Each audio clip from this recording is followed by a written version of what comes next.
सतनाम साहिब बंदगी सभी भक्त आत्माओं को, सभी साधु संत समाज को भ्रम और आडंबर के बारे में इस वाणी में बताया गया है। तो चलिए चलते हैं। वाणी क्या है? राम न रमस कौन दंड लागा, मरी जइबे का करबे अभागा। कोई तीरथ कोई मुंडित केसा, पाखंड मंत्र भरम उपदेशा। भ्रम और आडंबर के बारे में इस वाणी में, विद्या वेद पढ़ी करे हंकारा, अंतकाल मुख छाके छारा फाके छारा। दुखित सुखित होए कुटुंब जवाबे, मरण बार एक सर दुख पावे।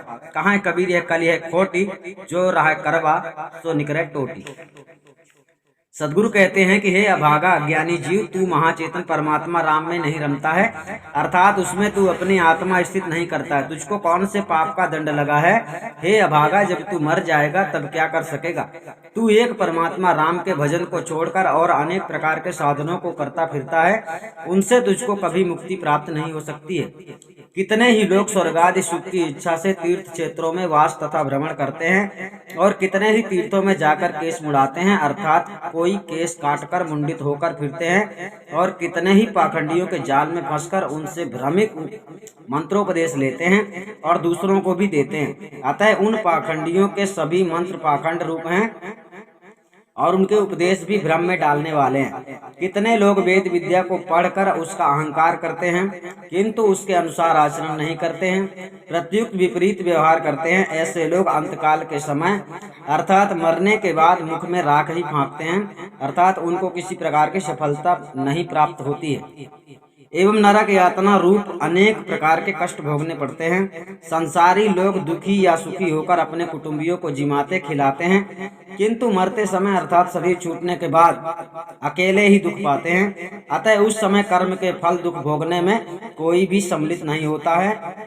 भाव यह भी है कि कर्मकांड ही ब्राह्मण का व्यवसाय होता है, उसी के द्वारा उनके अनेक प्रकार के दुख सुख झेलकर वे लोग परिवार का पोषण करते हैं, किंतु अंत समय में कुटुंब उनका साथ नहीं देते हैं। वे अकेले ही दुख झेलते हैं। फिर भी उनकी समझ में यह नहीं आता है कि सांसारिक क्रियाकलाप में फंसे रहने से मेरी सदगति कैसे होगी। सदगुरु कबीर साहब कहते हैं कि यह कलयुग की प्रजा बड़ी ही खोटी है, यानी खराब है। जो करवा टोटीदार लोटा होता है, उसके भीतर जो रहता है वही उसकी नली से बाहर निकलता है। अर्थात